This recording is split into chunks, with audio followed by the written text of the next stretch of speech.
Hi, it's Jacqueline from Stage Right Secrets, and I'm talking to Joey Thunder from the Cab. Want to Hello, say? hello. So, congrats on the new tour with Maroon 5. Were you a fan of theirs before getting the gig? Oh yeah, absolutely. I've been a fan of Maroon Five since their very first record. I was astonished how a radio pop band could just have such an amazing live performance. One and two, have just great musicians. Awesome. Do you have any favorite songs of theirs? Looks like Jagger is actually my newest favorite. I'm obsessed with that song. Uh, Everyone thinks it's like really overplayed, which it has been, but it's like I don't know. I love the beat. I love the drums.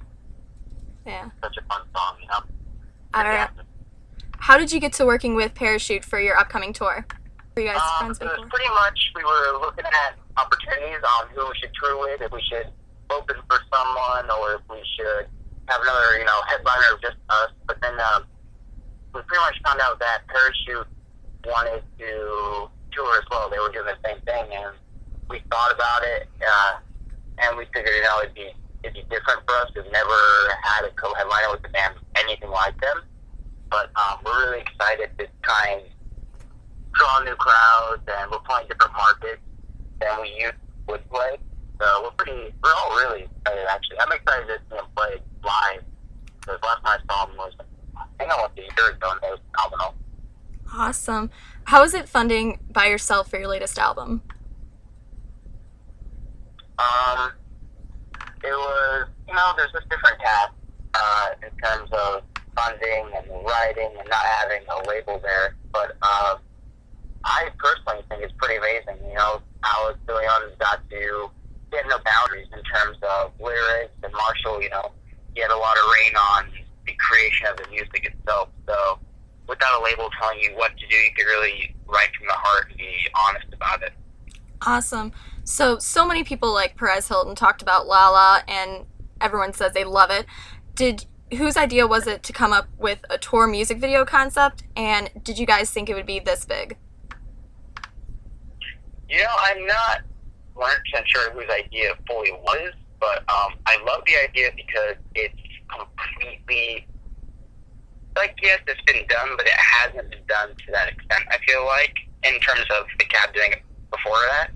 So I'm pretty excited that we finally got to show the kids how it's like to be on tour. Like, all those things you see, it's literally just how it is behind the stage while we are on tour together. Our videographer and photographer, Dan, he did it all, and it's pretty hilarious, more so than anything else. I find it great. Awesome. Did you think the song would be this popular? Honestly, that and Intoxicated were my two favorites. All right. Maybe I'm a funk guy, I'm kind of biased, but I always said Intoxicated and Lala, those are the two that people will love, people will relate to, people will love to dance to. So I am surprised, though, because I was expecting it to be, I don't know, I thought Angel with the shotgun, and I thought more of the straightforward ones would be a little bit more popular, but it makes me excited. How does your songwriting process work for you guys? For the album, it was mostly Singer and Marshall. They are the two main guys who do the writing. The rest of us just rock on stage and make it our own when we play live.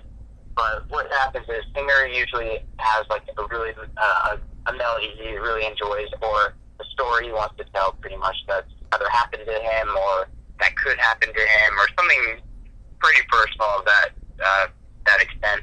And then Marshall, he'll either take it, analyze it, and then write off of it, or he'll create.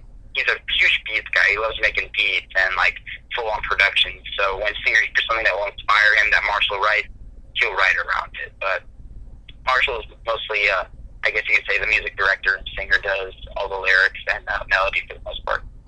Great. So, who would your dream collaboration be with if you had to pick someone or a band? They could be alive or dead. Yep. I would have to say, I think it'd be pretty amazing to collab with Michael Jackson. Would have been awesome.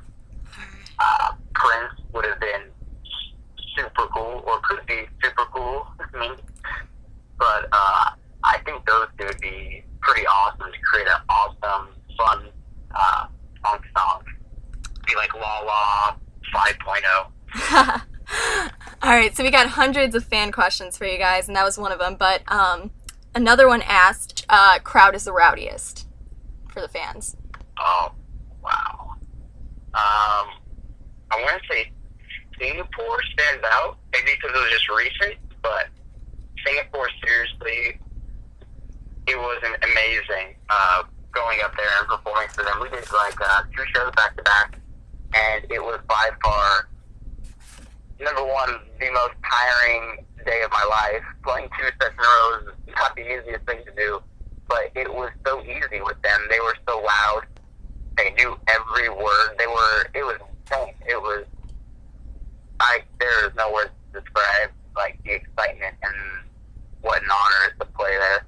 But, besides that, like, back in America, I love New York. I love playing for New York. Home shows are fun because, the family is there, but that's probably the only reason, just the family. We should play more home shows now I'm thinking about it, though. That's fun. I'm sure all the New Yorkers will love that. So Nicole wants to know what are you most thankful for since your fame? Well, I don't think I'm famous at all by any extent. But I am grateful for everything, the opportunity I have to play music, for it to be heard, for the guys I'm playing music with. The fan base the Cavs has is pretty amazing. I've seen bands. I know what it's like, but we are definitely the luckiest that I've ever seen to have such a strong fan base. We have almost like this cult following. It's really, really, really amazing. Awesome. Alyssa wanted to know, what do you miss most when you're on the road? I miss Pilot, my dad's dog, that I got from my little brother that my dad took over pretty much. And I love him, and I miss him every day I'm gone. Okay. And my mom's food. Pretty phenomenal food. I miss that. All right. Maureen wants to know, what is the best advice you've given and the best advice you've received? Wow. The best advice I've ever given is pretty simple. It's just be yourself. And that's because it's hard to want to be someone else, especially when you're in high school or middle school. And I think that's the best advice I've ever received, too. My mom knows. She would always, tell me just to be myself. So I did. And, it is what it is. All right. Jake wants to know if you've had any embarrassing moments on stage. Oh, absolutely. I've hit wrong notes. I've fallen on top of Dave Briggs' drums once or twice in my life. Oh. I've fallen on my butt a few times. I do stupid things all the time, but goes back to being yourself, and you just gotta live with it. And a few fans asked us, can we expect more creeping Joey pics? Yeah, I've just started this whole BuzzNet blogging lifestyle, and I'm still trying to get the hang of it. It's been a slow start somewhat because I'm looking for new ideas. I'm trying to be, trying to put something out that people haven't seen before. Creeping Joey will be around, I'm sure, and I want Dave to get on it, and I want our tour manager Rob to be in on it. Yeah, it'll be cool. All right, well, fans seem to love that. And Stephanie asked, if you can go back and tell your 16-year-old self something, what would it be?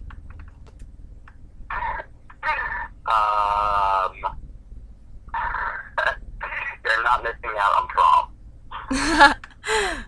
All right. And we got 2 more questions. Claire wants to know if you remember fans' faces that go to multiple shows and what your relationship is like with them. Yeah, honestly, I'm just really bad with names, and I always have been, and it is disrespectful to an extent, but it's just, you meet so many people and it's hard, and I'm just a name guy, from a station point. Yeah. But faces I'm really good with. I recognize faces really, really well. And especially if you are in Arizona and I see you in California, I'll know something's up, and I'll realize that, and I have great relationships. I feel like with multiple people who decide to travel around, or we tweet all the time. I message them back and forth on Facebook. We always make plans to go like get a Slurpee or what have you. Usually something random like that, something quick and easy. That's awesome. And we've seen a lot of tweets saying things like, if more people were like the Cab, the world would be a better place. What makes you guys so different from every other band? That's amazing. I never seen that. That's pretty wow. I don't know. Maybe it's that we aren't afraid to get personal with the fans. And I don't even like. I don't like calling them fans. Like I don't know. Now people realize that the fan stands for fanatic, and that kind of weirds me out. It gives me anxiety. Look at like family. So with the whole cat family, I don't know. I think it's just easier. Just looking at, I don't know. Everyone's an individual. They're there for a reason. If they feel through your songs, they can connect with it. We definitely realize that, and therefore we love to take the time out. And not a lot of bands do that. Maybe it's not even by choice. Maybe they're just not. Maybe they just can't. But we have the ability to do that. So we definitely love to spend time with our fans. Tweet them back. We read everything, even if we don't tweet it or send you mail back. We literally read all fan mail. So maybe that's one of the differences. Well, great. Thank you so much for talking to us. Thank you so much. Cool. Hey, I'm Joyce McCad, and this is StageRightSecrets.com.